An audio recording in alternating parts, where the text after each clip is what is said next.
बारिश की हल्की फुहारें कॉलेज की पुरानी दीवारों से टकरा रही थी। आरव मैदान के कोने में बैठा था, हाथों में फटी हुई काली डायरी पकड़े। 20 साल की उम्र में उसके सामने जिंदगी का सबसे बड़ा इम्तिहान खड़ा था, लेकिन आज वो खुद से हारता नजर आ रहा था। पिछले 4 साल जैसे एक फिल्म की तरह उसकी आंखों के सामने घूम रहे थे। वो पहला दिन याद आया जब माँ ने आशीर्वाद देकर उसे कॉलेज भेजा था। उनकी आंखों में सपना था कि आरव कुछ बनेगा, बड़ा आदमी बनेगा और उनका नाम रोशन करेगा। कॉलेज की पहली बारिश, कैंटीन की अदरक वाली चाय, दोस्तों के साथ बिना बात के हंसी और वो नजरें जो हर बार सना से टकराकर रास्ता भूल जाया करती थी। कबीर जो भाई से भी बढ़कर था और रिया जो बिना बोले सब समझ लेती थी। यहाँ सब कुछ घर जैसा था, गर्माहट भरा, सच्चा और अपना। एक शाम लाइब्रेरी के सबसे पुराने रैक के पीछे उसे एक फटी सी काली डायरी मिली थी। डायरी में बस एक ही लाइन लिखी थी, जिसका नाम लिखोगे उसकी सबसे प्यारी चीज उससे छिन जाएगी। हंसी आ गई थी उसे, कितना बचकाना सा मजाक लगा था, पर दोस्तों के बीच शर्त लगी और गुस्से में मजाक करते हुए उसने एक ऐसा नाम लिख दिया जो सना का दिल दुखाता था। अगले ही दिन खबर आई, वह लड़का कॉलेज छोड़कर चला गया था। सब कुछ एक झटके में बदलने लगा।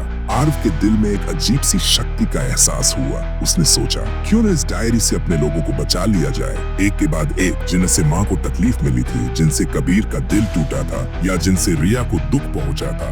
आरव ने उन सब के नाम लिखने शुरू कर दिए, लेकिन हर नाम के साथ जैसे वो अपने ही लोगों से दूर होता चला गया। माँ की आंखों की चमक फीकी पड़ने लगी थी, रिया की मुस्कान अब झूठी लगने लगी थी, कबीर अब उस नजरों से नहीं देखता था और सना अब उसकी तरफ देखती भी नहीं थी। कॉलेज के मैदान जहाँ कभी दोस्ती की आवाज गूंजती थी, अब सन्नाटा सा पसर गया था। कभी जो कॉलेज घर था, अब वो अजनबी इमारत बन चुका था। फाइनल प्लेसमेंट का दिन आया। आरव को उम्मीद थी कि आज उसकी मेहनत रंग लाएगी, लेकिन किस्मत ने एक और खेल खेला। कबीर, उसका भाई, उसका सबसे करीबी दोस्त, उसने आरव के खिलाफ सिफारिश कर दी थी। आरव का सपना टूट गया।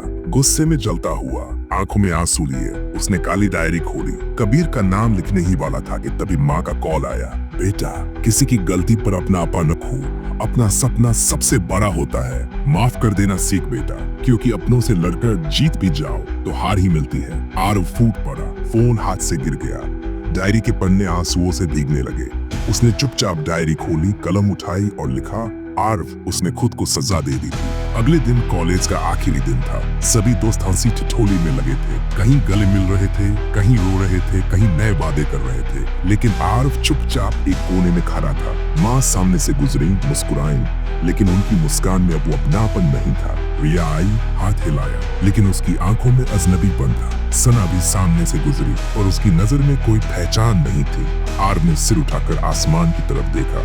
बारिश फिर से हो रही थी। धीरे धीरे उसने डायरी को हवा में उछाल दिया। डायरी के पन्ने फटते चले गए, हवा में बिखरते सपनों की तरह। जैसे जैसे डायरी के टुकड़े उड़ते गए, आरव की आंखों से सपनों की आखिरी चिंगारी भी बुझती चली गई। भीगे मैदान के बीच अकेला बैठा आरव बस आसमान को देखता रहा, जैसे पूछ रहा हो, अगर प्यार में सब कुछ खो देना पड़ता है तो क्या वाकई प्यार जीतता है? आसमान चुप था।